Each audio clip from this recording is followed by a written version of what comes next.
So the last time we read Numbers 8, 9, 10, and we're just going to continue reading 11, 12, and 13. So let me just start. The people complained to Moses. Soon the people began to complain about their hardship, and the Lord heard everything they said. Then the Lord's anger blazed against them, and he sent a fire to rage among them, and it destroyed some of the people in the outskirts of the camp. Then the people screamed to Moses for help, and when he prayed to the Lord, the fire stopped. After that, the area was known as Taberah, which means the place of burning, because fire from the Lord had burned among them there. Then the foreign rabble who were traveling with the Israelites began to crave the good things of Egypt, and the people of Israel also began to complain. "Oh, for some meat!" they exclaimed. "Remember the fish we used to eat for free in Egypt, and we had all the cucumbers, melons, leeks, onions, and garlic we wanted. But now our appetites are gone. All we ever see is this manna." The manna looked like small the manna looked like small coriander seeds, and it was pale yellow like gum resin. The people would go out and gather it from the ground. They made flour by grinding it with hand mills or pounding it in the mortars. Then they boiled it in a pot and made it into flat cakes. These cakes tasted like pastries baked with olive oil. The manna came down on the camp with the dew during the night. Moses heard all the families standing in the doorways of their tents, whining, and the Lord became extremely angry. Moses was also very aggravated, and Moses said to the Lord, "Why are you treating me, your servant, so harshly? Have mercy on me. What did I do to deserve this burden of all these people? Did I give birth to them? Did I bring them into the world? Why did you tell me to carry them in my arms like a mother carries a nursing baby? How can I carry them to the land you swore to give their ancestors? Where am I supposed to get meat for all these people?" They kept they keep whining to me, saying, "Give us meat to eat. I can't carry all these people by myself. The load is far too heavy. If this is how you intend to treat me, just go ahead and kill me. Do me a favor and spare me this misery." Moses chooses 70 leaders. Then the Lord said to Moses, "Gather before me 70 men who are recognized as elders and leaders of Israel. Bring them to the tabernacle to stand there with you. I will come down and talk to you there. I will take some of the spirit that is upon you, and I will put the spirit upon them also." Okay. They will bear the burden of the people along with you, so you will not have to carry it alone. And say to the people, "Purify yourselves, for tomorrow you will have meat to eat." You were whining, and the Lord heard you when you cried, "Oh, for some meat! We were better off in Egypt." Now the Lord will give you meat, and you will have to eat it. And it won't be for just a day or two, or for 5 or 10 or even 20. You will eat it for a whole month until you gag and are sick of it. For you have rejected the Lord, who is here among you, and you have whined to him, saying, "Why did we ever leave Egypt?" But Moses responded to the Lord, "There are 600,000 foot soldiers here with me, and yet you say, I will give them meat for a whole month. Even if we butchered all our flocks and herds, would that satisfy them? Even if we caught all the fish in the sea, would that be enough?" Then the Lord said to Moses, "Has my arm lost its power? No. Now you will see whether or not my word comes true." I'm going to highlight that. Guys, I'm lying on the floor, so let me see. Let me highlight that. As my arm lost its power, now you will see whether or not my word comes true. Okay. Moses went out and reported the Lord's words to the people. He gathered the 70 elders and stationed them around the tabernacle. And the Lord came down in the cloud and spoke to Moses. Then he gave the 70 elders the same spirit that was upon Moses. And when the spirit rested upon them, they prophesied, but this never happened again. 2 men, Eldad and Meldad, had stayed behind in the camp. They were listed among the elders, but they had not gone out to the tabernacle. Yet the Spirit rested upon them as well. So they prophesied there in the camp. A young man ran and reported to Moses, Eldad and Meldad are prophesying in the camp. Joshua, son of Nun, who had been Moses' assistant since his youth, protested, Moses, my master, make them stop. But Moses replied, are you jealous for my sake? I wish that all the Lord's people were prophets and that the Lord would put his spirit upon them all. Then Moses returned to the camp with the elders of Israel. The Lord sent quail.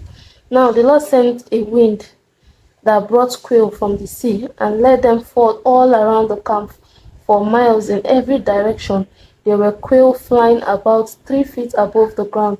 So the people went out and caught quail all that day and throughout the night and all the next day too.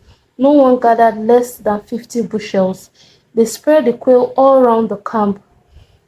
All around the camp to dry. But while they were gorging themselves on the meat, while it was still in their mouths, the anger of the Lord blazed against the people, and and he struck them with a severe plague. So that place was called Kibroth Atava, which means graves of gluttony, because there they buried the people who had craved meat from Egypt. From Kibroth Atava, the Israelites traveled to Hazeroth, where they stayed for some time. The complaints of Miriam and Aaron. While they were at Hazeroth, Miriam and Aaron criticized Moses because he had married a Cushite woman. They said, has the Lord spoken only through Moses? Hasn't he spoken through us too? But the Lord heard them. Now Moses was very humble, more humble than any other person on earth. So immediately the Lord called to Moses, Aaron, and Miriam, and said, go out to the tabernacle, all 3 of you. So the 3 of them went to the tabernacle. Then the Lord descended in the pillar of cloud and stood at the entrance of the tabernacle. Aaron and Miriam, he called, and they stepped forward. And the Lord said to them, now listen to what I say. If there were prophets among you, I, the Lord, would reveal myself in visions. I will speak to them in dreams, but not with my servant Moses. Of all my house, he is the one I trust. I speak to him face to face, clearly and not in riddles. He sees the Lord as he is. So why were you not afraid to criticize my servant Moses? Then the Lord was very angry with them, and he departed, and the cloud moved from above the tabernacle. There stood Miriam, as skin as white as snow from leprosy. When Aaron saw what had happened to her, he cried out to Moses, oh, my master, please don't punish us for this sin. For this sin we have so foolishly committed. Don't let her be like a stillborn baby already decayed at birth. So Moses cried out to the Lord, oh God, I beg you, please heal her. But the Lord said to Moses, if her father had done nothing more than spit in her face, wouldn't she be defiled for 7 days? So keep her outside the camp for 7 days, and after that she may be accepted back. So Miriam was kept outside the camp for 7 days, and the people waited until she was brought back before they traveled again. Then they left Hazeroth and camped in the wilderness of Paran. 12 scouts explore Canaan. Then, this is chapter 13. Then the Lord said to Moses, send out men to explore the land of Canaan, the land I am giving to the Israelites. Send 1 leader from each of the 12 ancestral tribes. So Moses did as the Lord commanded him. He sent out 12 men, all tribal leaders of Israel, from their camp in the wilderness of Paran. These were the tribes and the names of their leaders. So this is the tribe and this is the leader. Reuben, Shammah, son of Zachor. Simon, Shaphat, son of Hori. Judah, Caleb son of Jephunneh; Issachar, Igal son of Joseph; Ephraim, Hoshea son of Nun; Benjamin, Palti son of Raphu; Zebulun, Gadel son of Sodi; Manasseh son of Joseph; Gadi son of Susi; Dan, we have Amel son of Gemali; Asher, Setor son of Michael; Naphtali, Nabi son of Voshi; Gad, Quail son of Maki. These are the names of the men Moses sent out to explore the land. Moses called Hoshea, son of Nun, by the name Joshua. Moses gave the men these instructions as he sent them out to explore the land. Go north through the Negev into the hill country. See what the land is like and find out whether the people living there are strong or weak, few or many. See what kind of land they live in. Is it good or bad? Do their towns have walls, or are they unprotected like open camps? Is the soil fertile or poor? Are there many trees? Do your best to bring back samples of the crops you see. It happened to be season for harvesting the first ripe grapes.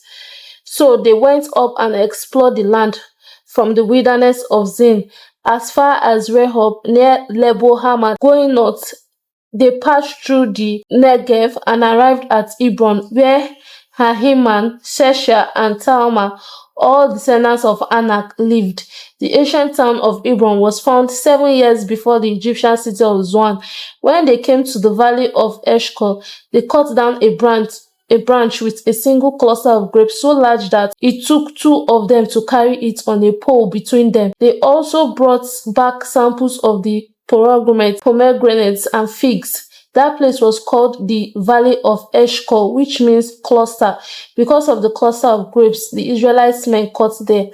The scouting report. After exploring the land for 40 days, the men returned to Moses, Aaron, and the whole community of Israel at Kadesh in the wilderness of Paran. They reported to the whole community what they had seen and showed them the fruits they had taken from the land. This was their report to Moses. We entered the land you sent us to explore, and it is indeed a bountiful country, a land flowing with milk and honey. Here is the kind of fruit it produces, but the people living there are powerful, and their towns are large and fortified. We even saw giants there, the descendants of Anak, the Amalekites. The Amalekites live in the Negev, and the Hittites, Jebusites, and Amorites live in the hill country. The Canaanites live among the coast of the Mediterranean Sea and along the Jordan Valley. But Caleb tried to quiet the people as they stood before Moses. Let's go at once to take the land, he said. We can certainly conquer it. But the other men who had explored the land with him disagreed. We can't go up against them. They are stronger than we are. So they spread these bad reports about the land among the Israelites. The land we traveled through and explored will devour anyone who goes to live there. All the people we saw there, all the people we saw were huge. We even saw giants. There, the descendants of Anak. Next to them, we felt like grasshoppers, and that's what they thought too. We are done with chapter 11, 12, and 13. And I will see you guys in my next video. The amount of noise going on in my area right now, I just hope my editing software can just cut out all the noise and keep my vocal. Anyway, next one, we'll read 14, 15, and 16 by the grace of God. Thank you for joining my reading, and I will see you in the next one.